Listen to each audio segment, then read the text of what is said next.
Whether he deserves as much as he's claiming or whether he's wise to bullishly declare a new era of denuclearized peace on the peninsula seems much more doubtful.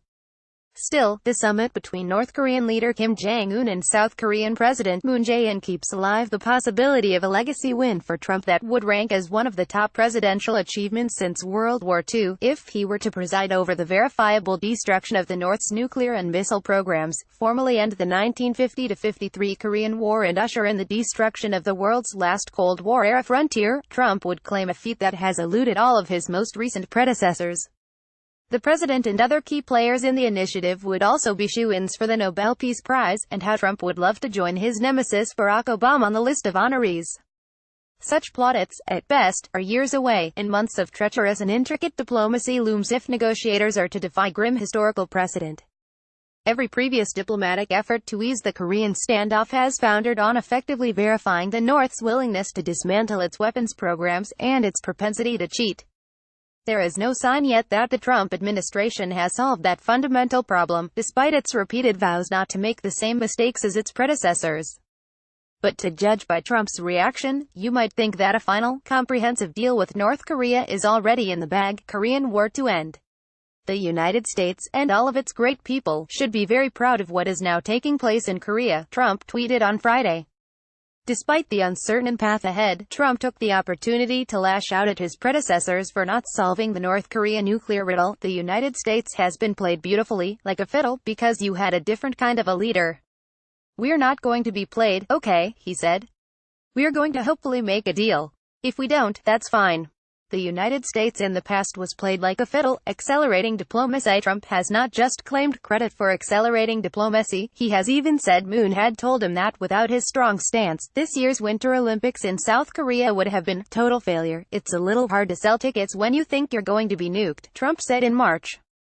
Just before Kim and Moon met, the White House on Thursday released pictures of new Secretary of State Mike Pompeo's secret meeting with Kim in Pyongyang while he was CIA director. The intent apparently was to stress the key U.S. role in facilitating Friday's summit.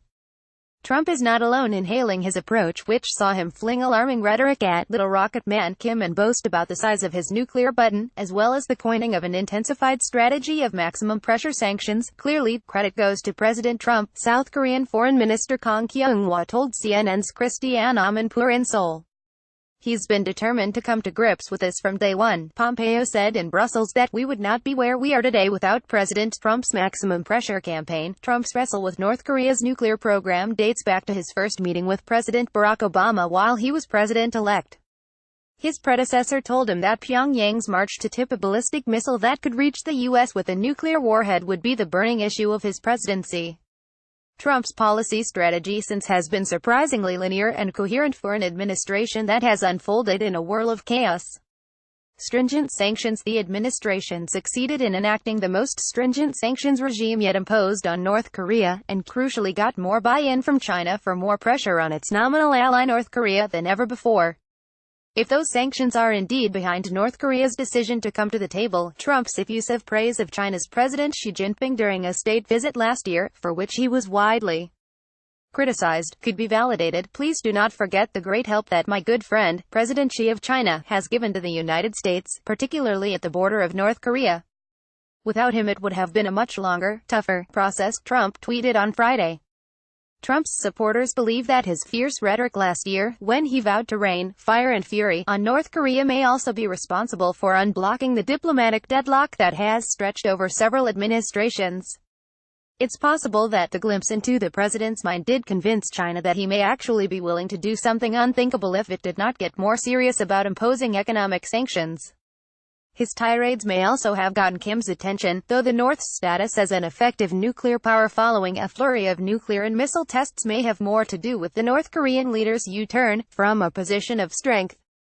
Note of triumph. Even before he meets Kim, a note of triumph and finality has crept into Trump's rhetoric, which may be overly optimistic given the many false thaws between the North and the South, and the treacherous diplomacy ahead. Other than holding the Kim-Trump summit, the U.S. diplomatic strategy with North Korea seems opaque.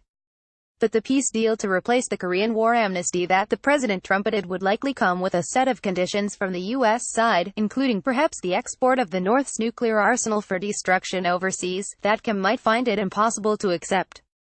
Even the word denuclearization, which Trump has been throwing around in tweets, is subject to sharply different interpretations between North Korea and the United States.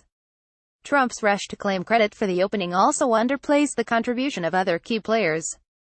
The South Korean president, for instance, has staked his political career on the events that led up to his historic handshake with Kim on Friday. And for much of the last year, Kim, with his weapons tests and shock diplomacy, has been dictating events, and leaving Trump to catch up, as the president did with his surprise agreement to sit down with the North Korean leader himself. There is only one way to find out whether Kim is truly committed to a new beginning or if he is cycling through the familiar North Korean routine of trading dialogue for concessions and foreign aid while making no realistic steps to freeze or remove nuclear programs.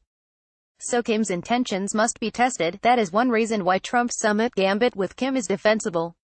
Given the stakes, and the chance of averting what could be a murderous war on the Korean peninsula, it's possible that even in Washington's divisive political climate, everyone might be rooting for Trump to succeed.